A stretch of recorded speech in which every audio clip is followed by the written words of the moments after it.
ने यहाँ दावत दी थी आरिफ हसन साहब को, जो मशहूर और मारूफ आर्किटेक्ट हैं, टाउन प्लानर हैं और शहर के मामलात पर उनकी गहरी नज़र है।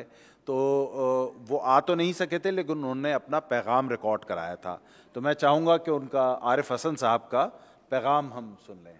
देखिए, पहली बात तो मैं ये कह दूं कि नज़रियाती तौर पे जमात इस्लामी और मेरे दरमियान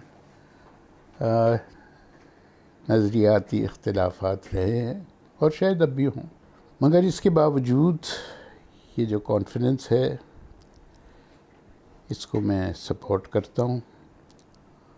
और उसकी वजह ये है कि कराची के हालात अब इतने ख़राब हो चुके हैं और कोई उम्मीद भी नज़र नहीं आ रही कि जितने भी लोग कराची की भलाई चाहते हैं, चाहे उनमें कोई भी इख्तिलाफात हों, उनको अलग करके इकट्ठे बैठने की ज़रूरत है। इसमें सबसे अहम बात समझने की ये है कि कराची एक बहुत दौलतमंद शहर है। रस्मी और गैर रस्मी तौर पे बहुत रेवेन्यू यहाँ कलेक्ट किया जा सकता है।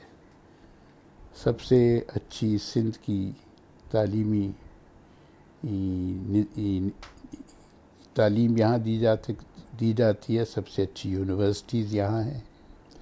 मीडिया का ये सेंटर है, बिज़नेस का ये सेंटर है। 25% पाकिस्तान की जीडीपी कराची जनरेट करता है।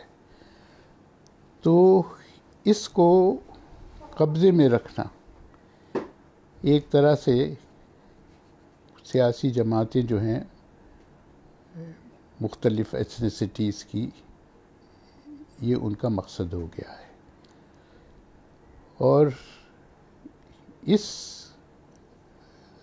तक़सीम में कराची को बहुत नुकसान पहुंचा है और अब भी पहुंच रहा है।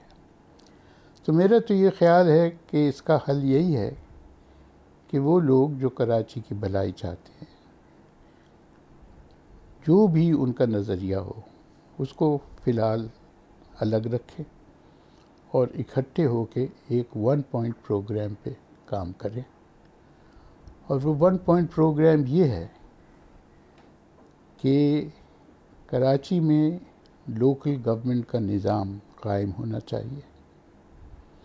ये ब्यूरोक्रेटिक निज़ाम हमने देख लिया, ये डिलीवर नहीं कर सकता।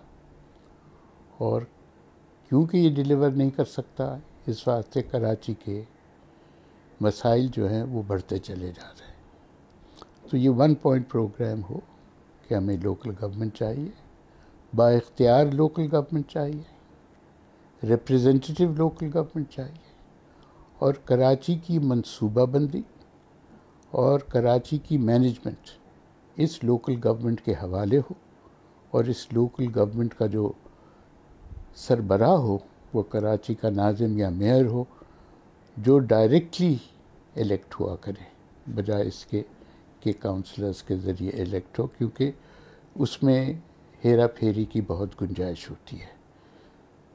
अगर हम इकट्ठे होकर ये करने की कोशिश करें, जिसमें सियासी जमातें भी हों, गैर रस्मी अंजुमनें, NGOs वो भी इसमें शामिल हों, अगर कोई फ़र्द हैं वो इनफरादी तौर पे भी शामिल हों, तो एक मूवमेंट बन सकती है।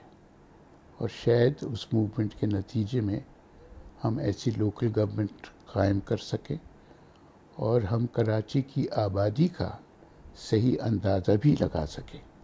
वो इलेक्शन के ज़रिए से पता लग जाएगा कि आबादी क्या है।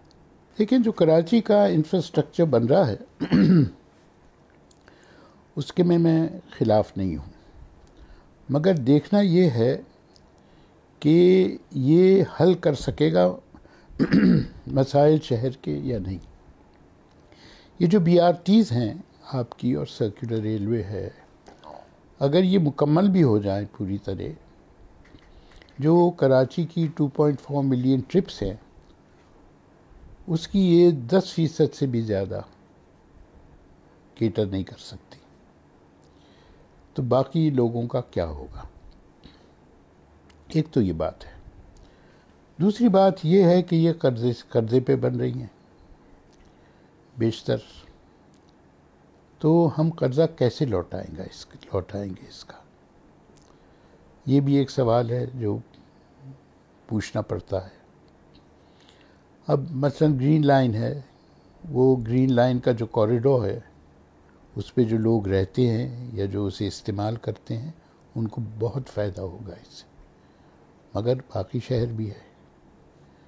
सर्कुलर रेलवे जो है उससे सबसे ज़्यादा फ़ायदा होगा क्योंकि 5 लाख लोग उससे सफ़र कर सकेंगे, मगर वो बन भी पाएगी या नहीं बन पाएगी, इनको चलाएगा कौन, मैनेज कौन करेगा, ये भी मसले उठेंगे। फिर बसें जो हैं 5, 6, 7 साल बाद उनको रिप्लेस करना होगा, तो इन चीज़ों को पे गौर करने की ज़रूरत है। तो अगर ये बन भी जाएं तो अक्सरियत जो है कराची वालों की, उनको इससे फ़ायदा नहीं होगा।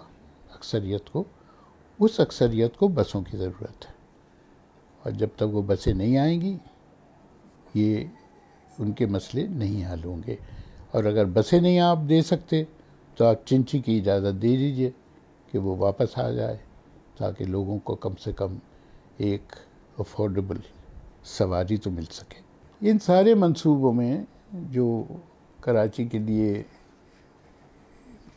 मंजूर भी हुए हैं या जो डेवलप किए गए हैं, वफाक का और सूबे का उसमें इख्तिलाफ रहा है।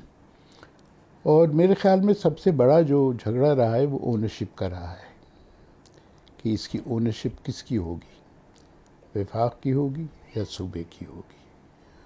इसमें ये भी है एक मसला कि इनकी जो हिसाब लगाया गया था इनके बारे में, उस पे भी वफाक और सूबे के इख्तिलाफ रहे हैं। तो इस झगड़े के नतीजे में बहुत सारे मंसूबे जो कराची के लिए प्रपोज़ किए गए उन पे कभी अमल नहीं हुआ।